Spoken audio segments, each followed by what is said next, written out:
The immigration issue is critical, and it's important, because it's a gateway issue to the #1 issue on the minds of the people in this community of all walks of life, and that's economic empowerment. Now, let me say that there's no community in America that understands the American dream of economic empowerment better than ours. Yes. And the reason is that the #1 issue in our community is the desire to accomplish your dreams and hopes, and to leave your children and your grandchildren with opportunities that you yourself never had. Every single day, people live obsessed in this country with that notion. But no community is more obsessed with it than ours. It's the reason why people come here. It's the reason why they work 2 jobs. It's the reason why your parents gave up their own hopes and their own dreams, so you could do the things they couldn't. So you could be what they could not be. So you could go where they could not go. So the doors that were closed to them were open for you. Which community in our country understands that better than ours? There is none. It typifies our life. It's who we are. It's why we're here. And it's what's made our country great. And I would submit to you that there has never been an economic system that provides the opportunity to do that better than the American free enterprise system. No economic system is perfect. But nowhere in the world have more people from all walks of life have been able to empower their children and their grandchildren more than they were able to do here in the 20th century in the American free enterprise system. And I also submit to you that today it's under assault. That our country today is run by a president that's as divisive as any figure in modern American history, who sadly has chosen the route of dividing Americans against each other for the purpose of gaining votes and political support. That's right. His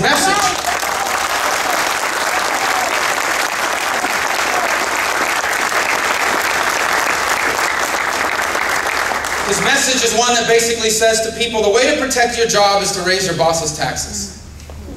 That the way for you to do better off is for someone else to be worse off. That the only way you can climb up the ladder is if we pull some people down. Now let me tell you, that language is common all over the world. You find it often in the third world. Socialism. But it's never been who we are.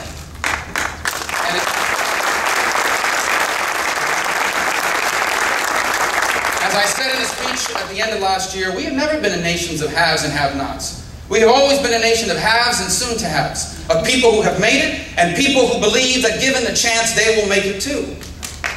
And if we lose that, we lose the essence of what's made us great in terms of economics. And so when the choices that are put before us today are dangerous ones, because if we choose this path of pitting people against each other, if we buy into this notion that our economy really can't grow fast enough for all of us to prosper, so we're going to have to somehow empower government to distribute the wealth of this country among us, we've chosen to become like everybody else. We've chosen to become like the countries that your parents and grandparents came here to get away from. And that's a powerful message.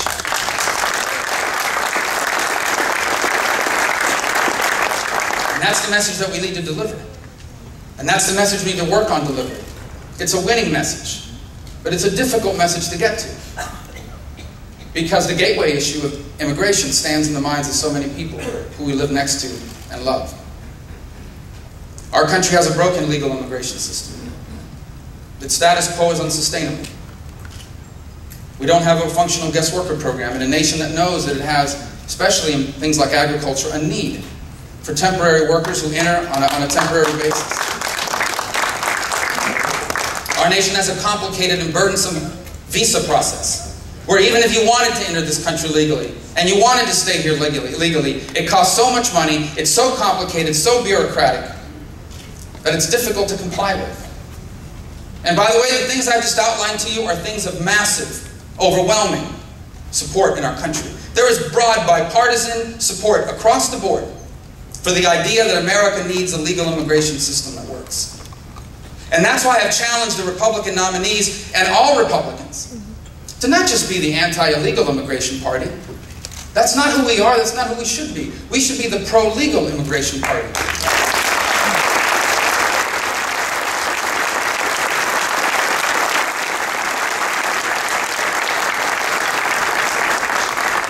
A party that has a positive platform and agenda on how we can create a legal immigration system that works for America and works for immigrants. And I think you can find broad bipartisan support today for the idea that our legal immigration system is broken and needs to be modernized. That we need to take into account the needs and realities of the 21st century and tailor a legal immigration system and a visa program that takes care of that. I think you can find broad bipartisan support for the notion that our immigration laws need to be enforced. That we need some sort of electronic, low-cost, affordable verification system for employers. That we need increased border security and ways to protect our borders. That we need to invest in these technologies and make this possible.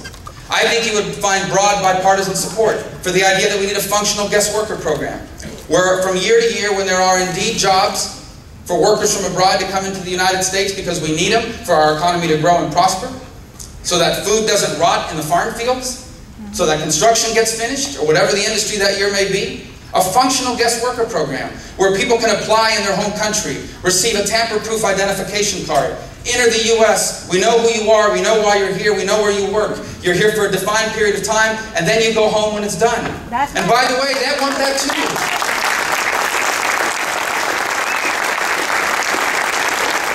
You know why people overstay visas? You know why people overstay their temporary, if they can get the temporary worker visas today? Because they're afraid if they leave, they'll never be able to get back in. Because it's so complicated and burdensome and broken. You can find broad bipartisan support for all of these ideas. So why haven't they happened? Well, they haven't happened because the issue of immigration is a powerful one politically. And dividing people along the lines of immigration have proven to be rewarding to politicians on the left and on the right. And so for those of us who come from the conservative movement, we must admit that there are those among us who have used rhetoric that is harsh and intolerable, unexcusable.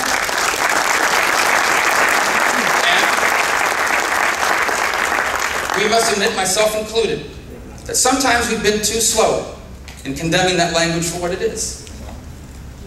But